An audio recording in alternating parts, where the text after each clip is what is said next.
네, 오늘은 하나님의 랜드스케이핑이라는 제목으로 이사야 40장 4절부터 5절 말씀을 여러분들과 함께 나누기 원합니다.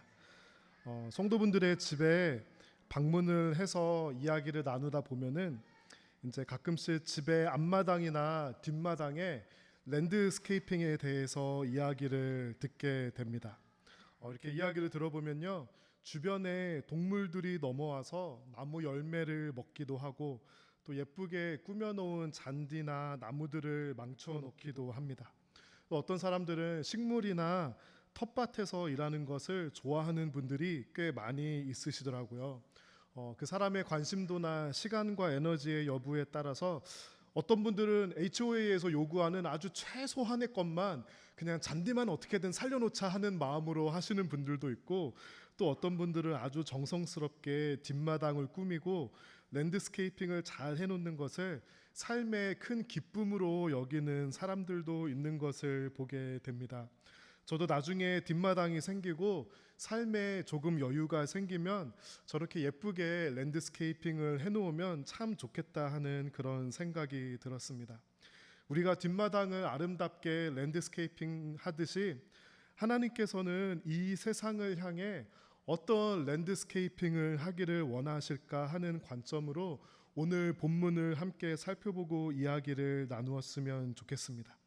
여러분, 하나님의 랜드스케이핑 한번 생각해 보시기 바랍니다. 일단은 우리의 뒷마당과는 차원이 다르죠. 하나님께서는 이 대자연과 온 세상을 하나님의 방법과 뜻대로 랜드스케이핑을 하셨다고 그렇게 생각을 해 보았습니다. 저렇게 아름다운 대자연을 보면 두 가지의 마음이 동시에 듭니다. 첫 번째는 저 자연이 정말 너무나도 아름답다 하는 것을 느낍니다. 제가 조금 더 젊었을 때는 자연이 아름다운 줄 몰랐는데요, 한 30대 중반 정도가 넘어가니까 사람이 만들어 놓은 그 어떤 것보다 정말 자연이 비교할 수 없이 아름답다 하는 것을 깨닫게 됩니다. 우리 하나님께서는 아름다움을 사랑하시는 분이시구나, 그리고 사람들에게 이렇게 아름다운 자연을 우리에게 선물로 주셨구나 하는 것을 느끼게 되고요. 하나님께서는 이 세상을 좀 플레인하게 만드실 수도 있었는데 산도 만드시고 강도 만드시고 바다도 만드시고 사막도 만드시고 또 이 각 자연의 다른 모습에서 정말 사람이 어떻게 만들 수 없는 그런 조화와 아름다움이 있다는 것을 느낍니다. 또 자연을 보면서 이 세상을 보면서 느끼는 다른 생각 한 가지는 그 아름다운 자연 안에 참으로 처절함과 잔인함이 요구된다는 것을 느낍니다. 그렇게 아름다운 자연 안에서 동물들과 또 우리 사람들은 생존을 위해서 치열하게, 때로는 처절하게 일해야 하고 먹이를 구해야 하고 생존해야 합니다. 이 생존을 위한 투쟁과 경쟁이 참 보기에 고통스럽고 참 힘들다는 것을 또 우리의 삶을 통해서 경험하게 됩니다. 이렇게 대자연을 바라보면서 우리는 하나님께서 우리에게 주시는 그 메시지에 대해서 어떤 묵상을 할 수 있을까요? 저는 이런 묵상이 되었습니다. 이 아름다운 자연을 창조하신 창조주가 반드시 있다. 이거는 우연으로 일어난 일이 아니다. 온 세상은 창조주의 흔적과 창조주의 기운을 내뿜고 있다라는 그런 묵상을 하게 되었습니다. 또 다른 한 가지의 묵상은 죄가 얼마나 처절한 것인지, 죄가 얼마나 큰 컨세퀀스를 남기는 것인지에 대한 묵상을 하게 됩니다. 하나님께서는 이 세상을 너무나도 아름답게 만드셨지만 사람이 지은 죄 때문에 이 세상에도 대변혁이 일어나고 그 흔적들이 우리의 삶에 처절함과 경쟁으로 남겨져 있는 그런 것들을 묵상하게 되었습니다. 과학자들은 자연에 남아있는 흔적을 보았을 때 아마도 몇 번의 지구적인 대격변이 있었을 것이다 라고 추측합니다.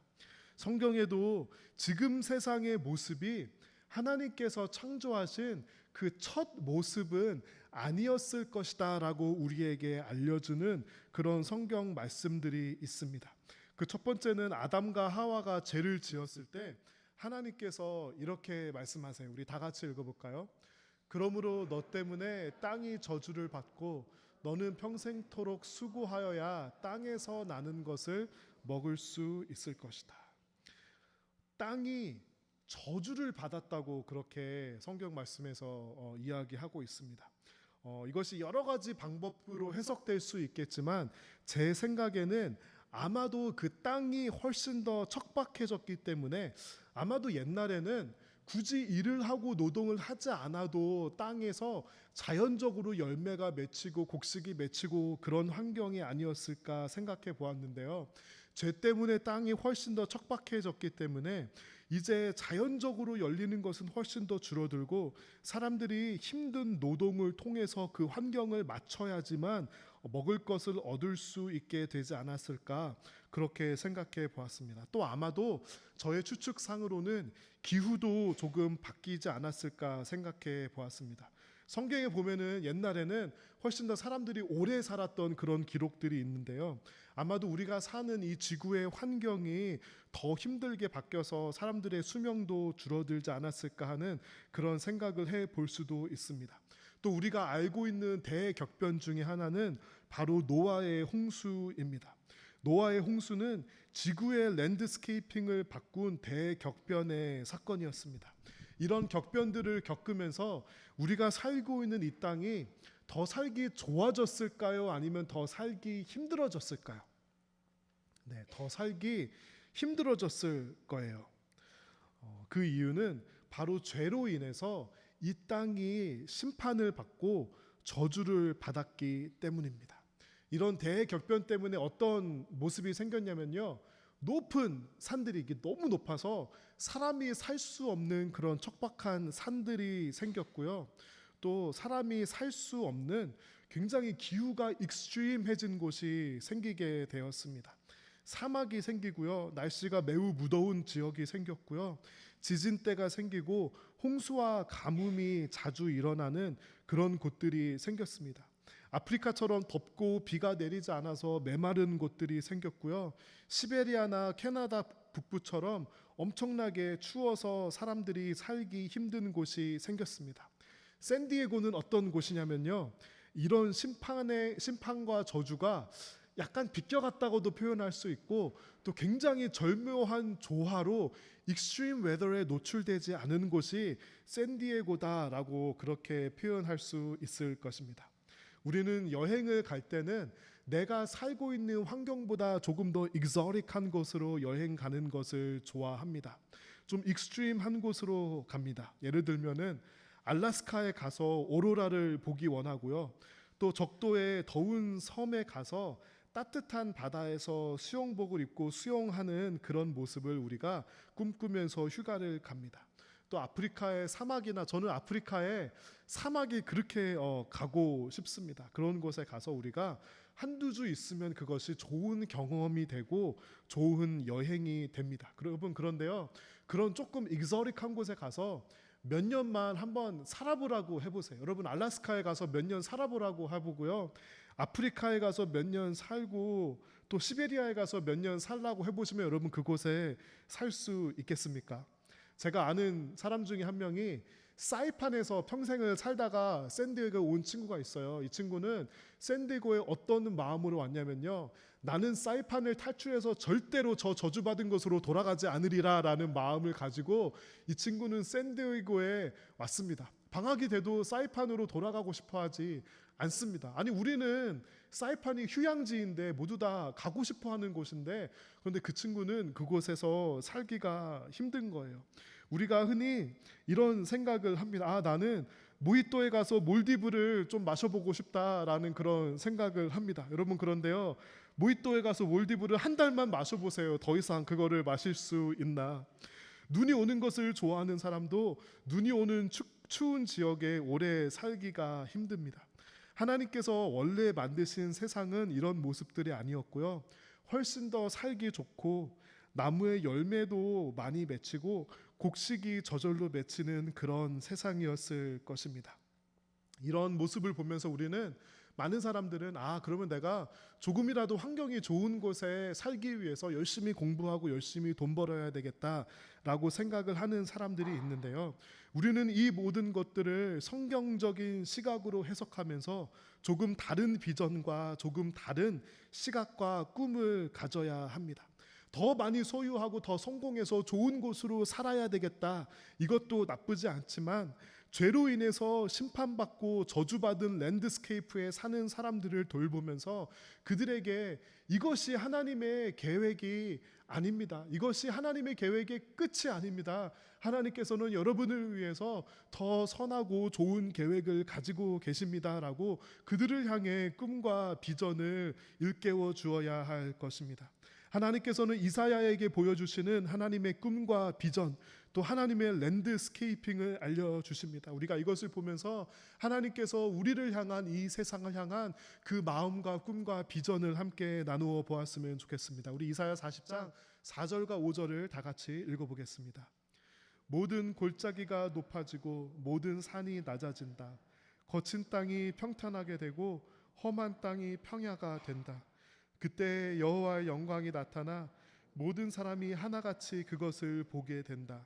여호와께서 몸소 말씀하셨다. 하나님께서 원하시는 그런 랜드스케이프는요, 멋있고 보기에 멋있고 좋은 익스트림한 지형이 있는 것이 아니라 하나님께서는 깊은 골짜기가 높아지기 원하시고요, 모든 산이 낮아지기를 원하십니다. 하나님께서는 거친 땅이 평탄하게 되고 험한 땅이 평야가 되기를 바라시는 것이 바로 하나님의 랜드스케이핑입니다. 여러분, 왜 이런 모습을 하나님께서 이 세상에 원하실까요? 왜냐하면 그래야 우리가 살기 좋잖아요. 그래야 우리가 싸우지 않고 경쟁하지 않고 평화롭게 살 만한 충분한 땅과 충분한 자원이 있습니다. 그래야만 전쟁이 없어지고 서로 나누면서 사랑하며 베풀면서 살아갈 수 있습니다. 하나님께서는 크게 높은 곳도 없고 낮은 곳도 없고 땅이 평탄해지기를 바라십니다. 왜냐하면 그러면 우리가 행복하게 살 가능성이 훨씬 더 높아지기 때문입니다. 여러분은 어린 시절 어떤 동네에 사셨나요? 저는 어떤 동네에 살았냐면요, 달동네에 살았습니다. 여러분, 달동네가 뭔지 아세요? 이렇게 산의 밑자락이나 높은 언덕 쪽에 위치해 있는 동네가 달동네입니다. 제가 한국에 살던 데가 인천 남동구 만수 3동이었는데요. 거기에 이제 위쪽으로 가면은 달동네가 있습니다. 달동네는 주로 가난한 사람들이 몰려서 삽니다. 제가 달동네에서 초등학교와 중학교로 나왔는데요. 참 지금 생각해 보면 그때는 몰랐는데 열악한 환경에 있는 그런 친구들이 참 많았습니다. 제 친구들 중에서도 부모님들이 안 계시거나 그래서 할머니 할아버지랑 살거나 또는 싱글 페어런트 가정에서 살아가는 친구들이 참 많았습니다. 그렇다 보니까 좀 거친 친구들도 있었고요. 비행 청소년이나 가출한 중고등 학생들이 그렇게 달동네에 많이 모였습니다. 거기에 이제 마을버스 종점이 있었는데요. 어디 갈 곳 없는 친구들이 마을버스에 몸담고 종점이 돼서 내리는 곳이 바로 제가 살던 달동네였습니다. 여러분, 달동네는 왜 집값이 싸고 가난한 사람들이 몰려 사는지 아세요? 일단은 집에 가기가 굉장히 힘들어요. 길이 넓은 길이 아니라 골목길이어서 이런 이렇게 좌우로 갈 수 있는 대로가 아니라 한 대가 올라가는데 반대쪽에서 차가 오면은 비켜져야만 올라갈 수 있는 데가 달동네입니다. 그나마 차를 가지고 있는 사람은 잘 사는 사람들이었고요. 그곳에는 걸어 올라가야 하는 사람들이 대부분이었습니다. 한여름에 달동네를 걸어 올라가면은 온몸에 땀이 납니다. 한겨울에 눈이 오면은 애들은 언덕이 많으니까 눈썰매를 타고 좋아하는데요. 이제 눈이 오면은 그날은 아버지께서 차를 밑에다가 대고 오랫동안 걸어 올라오셔서 늦게 집에 오시는 그런 날이었습니다. 우리가 볼리비아에 지난 5월에 다녀왔잖아요. 거기도요, 달동네가 있습니다.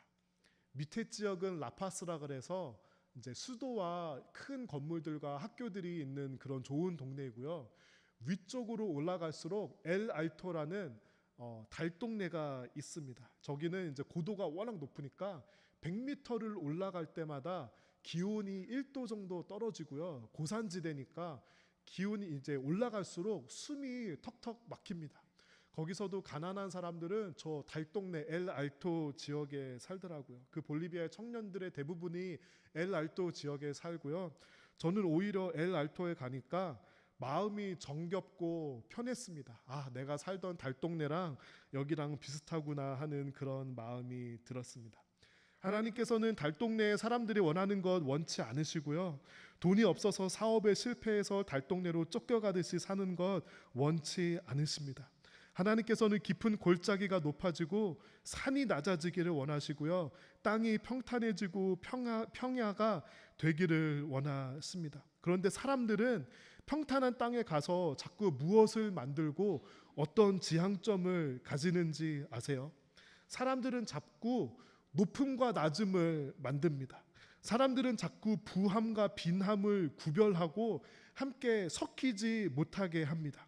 눈에 보이는 벽을 만들 수는 없으니까 눈에 보이지 않는 벽을 만듭니다. 계급을 나누고 사람들을 구분합니다. 이집트에 가면은요, 피라미드가 있습니다. 실제로 가보면 이집트의 피라미드의 사이즈가 엄청나다고 합니다. 돌 하나가 한 2.5톤에서 15톤이 되는데 이것을 기계나 장비 없이 어떻게 돌을 잘 깎아서 돌을 운반해서 저렇게 거대한 건축물로 쌓아놓을 수 있었을지 아직도 전혀 설명이 되고 있지 않다고 합니다.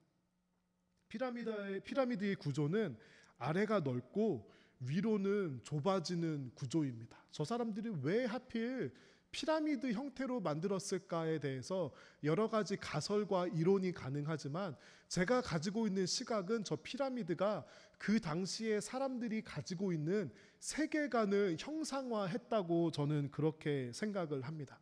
이 이집트 사회는요, 철저한 피라미드 사회였습니다.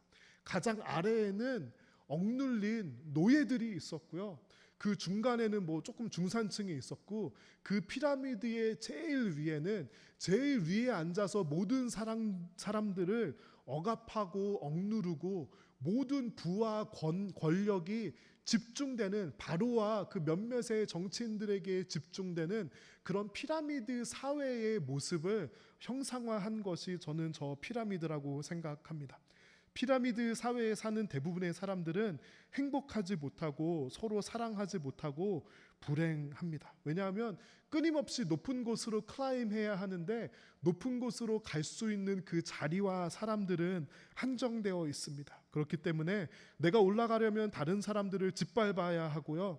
끊임없이 경쟁하는 초경쟁 삶을 살아야 합니다. 저는 이 피라미드를 볼 때마다 조금 소름이 끼치고 무섭습니다. 왜냐하면 지금은 우리가 피라미드 건축물을 많이 해놓지는 않지만 우리가 살아가고 있는 이 세상도 피라미드 그런 체제 아래서 우리가 지금도 경쟁하며 누군가를 짓밟고 올라가며 살아가고 있기 때문입니다. 또 사람의 욕망을 나타낸 대표적인 것이 바로 바벨탑입니다. 영어로는 Tower of Babel이라고 하는데요. 바벨탑은 교만의 상징입니다. 사람들이 자꾸 하나님과 같이 높아지고 싶은 그런 욕구를 나타내는 것이 바로 바벨탑과 바벨탑 사건이었습니다. 여러분, 우리 가운데는 자꾸 높아지고 싶은 마음이 있습니다. 자꾸 돈을 많이 벌고 자꾸 권력을 자꾸 쟁취해서 내가 누군가를 이렇게 부리고 내가 누군가 위에 군림하려는 그런 욕망들이 우리 가운데 있습니다. 그래서 사람들은 멀미가 나는 이 세상을 살아가면서 부와 힘과 권력을 가지고 싶어 합니다. 한국의 서울에서 가장 좋은 곳에 높은 주상복합 건물을 지어놓고 가장 돈 많은 사람들이 사는 곳이 있다고 합니다. 여러분 혹시 여기 가보셨나요? 이곳의 이름이 바로 타워 팰리스라고 합니다. 저는 그 이름을 듣고 소름이 쫙 끼쳤습니다. 아, 그놈이 그놈이구나. 옛날에 있었던 그게 지금도 있구나. 뭐 제가 여기 사는 사람들을 나쁘다고 말하는 게 아니라 물론 착한 사람들, 또 성도들도 저곳에 사는 사람들이 분명히 있을 것입니다. 그런데요, 사람들이 그것을 깨달던 깨달지 못하던 저렇게 멋있는 곳을 지어서 어느 정도의 부가 있고 어느 정도 소셜 스테러스 있는 사람들이 저렇게 타워 팰리스를 지으면서 살아가는 그 마음을 보게 되었습니다. 여러분, 피라미드 꼭대기에 하나님의 은혜가 임할 수 있을까요? 저는 가능성이 희박하다고 생각합니다. 바벨탑을 만들려는 그 사람들의 노력과 마인드에 하나님의 은혜가 있기 희박합니다. 타워 팰리스의 사람 중에 물론 좋은 사람도 있겠지만 좋은 곳에 살면서 서로 교제하며 그들만의 리그를 만들어서 사는 곳에 하나님의 영광이 임재하기 힘들다고 생각합니다. 그러면 하나님의 긍휼과 하나님의 뜻과 하나님의 은혜는 어떻게 흐를까요? 그곳에는 방향이 있습니다. 그것이 바로 오늘 이사야가 우리에게 말해준 방향입니다. 깊은 골짜기가 있으면 그것이 높아지는 곳으로 하나님의 은혜가 흐르고요. 높은 산에서 낮은 곳으로 하나님의 은혜가 흐르고요. 거친 땅이 평탄해지는 곳으로 흐르고 험한 땅이 평야가 되는 그 방향으로 하나님의 영광과 하나님의 은혜가 흐르는 이 원리와 이 원칙을 우리에게 말해주고 있습니다. 그러므로 하나님의 은혜를 많이 경험하고 싶다, 하나님의 그 긍휼을 많이 경험하고 싶다면 우리가 높은 곳에 가서 자기들끼리 그들만의 리그를 만들며 살아가는 곳에는 아마도 있지 못할 겁니다. 또 이사야 40장 5절에는 아주 중요한 단어가 있습니다. 그 중요한 단어는요, 바로 그때에라는 단어입니다. 하나님의 영광, 이것이 언제 나타나냐면요, 골짜기가 높아지고 모든 산이 낮아지고 거친 땅이 평탄해지고 험한 상이 평야가 되는 그 일이 일어날 그때에 하나님의 영광이 일어나게 됩니다. 여러분, 하나님의 영광을 여러분 본 적 있으신가요? 하나님의 영광이 나타나는 그 현장에 여러분 해본 적이, 그곳에 여러분이 있어 본 적이 있으십니까?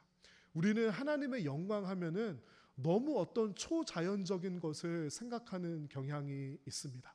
제 친구 중에 한 명이, 어떤 친구가 있냐면요, 어떤 크리스찬 컨퍼런스에 가서 이 친구가 하나님의 영광을 두 눈으로 봤던 친구가 있습니다.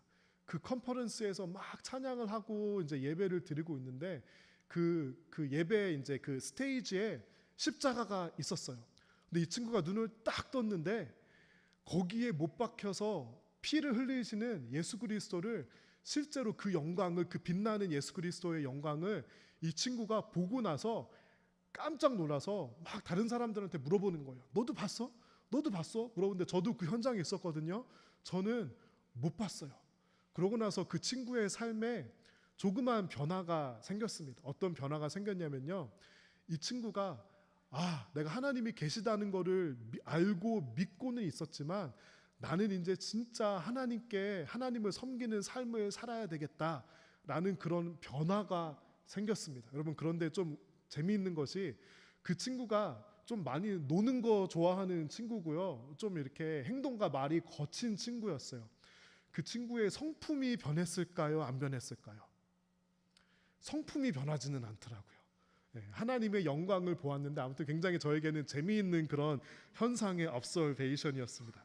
그런데요, 오늘 이 말하는 하나님의 영광은 어떤 영광이냐면요, 모든 사람들이 골짜기가 높아지고 산이 낮아지고 거친 땅이 평탄하게 되고 험한 땅이 평야가 되어서 같이 행복하게 서로 사랑하며 나누면서 살아가는 그 모습을 보았을 때 사람들이 하나같이 하나님의 영광이 나타나는 것을 본다라고 그렇게 말을 해줍니다.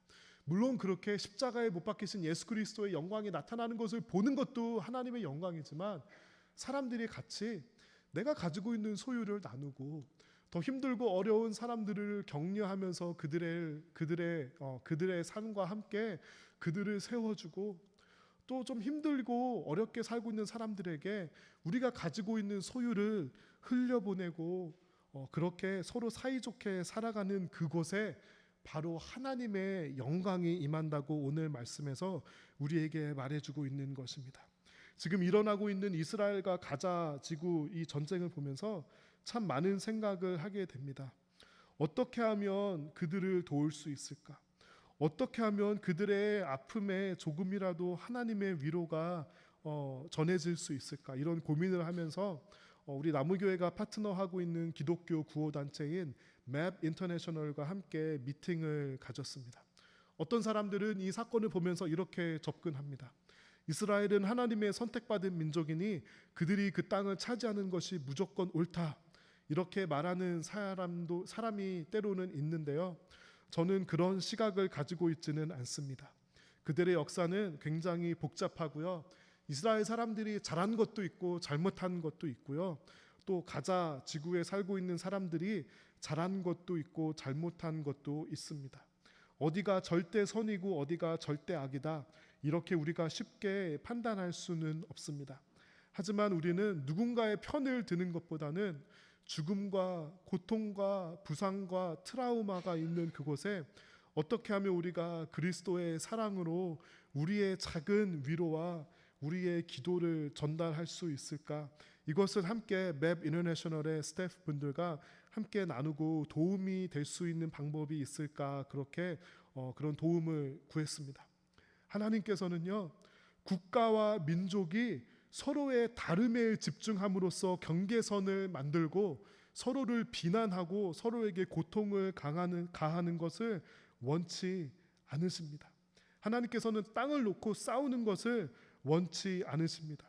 철조망을 만들고 경계선을 만들고 약자를 여러 가지 방법으로 억압하는 것을 원치 않으십니다. 그런 곳에 하나님의 영광이 임할 수 없을 것입니다. 여러분, 평화가 무엇일까요?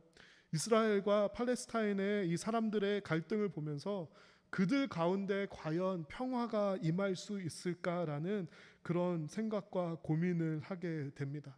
우리가 부부 사이에, 성도 사이에, 부모와 자녀 사이에, 친구들 사이에 어떻게 하면 평화가 임할 수 있을까요? 제가 이번 주에 들은 기가 막힌 평화의 정의가 있습니다. 평화가 무엇이냐면요, 바로 내가 있어서 참 다행이야 라고 생각하는 것이 평화입니다. 당신이 있어서 참 다행입니다.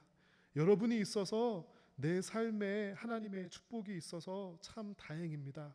이렇게 느낀다면 여러분은 그 사람과 평화가 있습니다. 또 여러분을 향하여서 누군가가 누군가가 내 삶에 있어서 참 다행이야 라고 누군가 여러분을 향해 말할 수 있다면 여러분은 평화의 사람인 것입니다. 하나님께서는 이 세상 가운데 평화가 있기를 원하십니다. 우리가 더 이상 땅을 놓고 경쟁하지 않아도 되고 먹을 것을 놓고 경쟁하지 않아도 되고 누군가를 짓밟고 올라가지 않아도 되고 모든 사람들이 함께 모여서 풍족하게 살 수 있는 그곳이 바로 하나님의 나라일 것입니다. 사람들이 서로 내가 가진 부요함이나 사회적인 그런 위치들을 다 내려놓고 함께 섞여서 서로를 사랑하고 서로를 이해하고 내가 있어서 참 다행이야 라고 말하는 것이 바로 하나님께서 우리에게 이사야를 통해서 말씀해 주시는 하나님의 나라인 것입니다. 우리는 서로를 다르게 구분짓고 피라미드를 만들면서 살아가는 것을 하지 않으려고 노력해야 합니다. 그것은 교회 안에서도 마찬가지입니다. 때로는 교회 안에서도 이런 피라미드와 바벨탑 구조를 만들어서 그것이 사역인 척, 그것이 교회인 양 그렇게 해나가는 그런 모습들이 우리 가운데 있습니다. 우리는 사역과 역할에 있어서 남녀 차별을 두지 않습니다.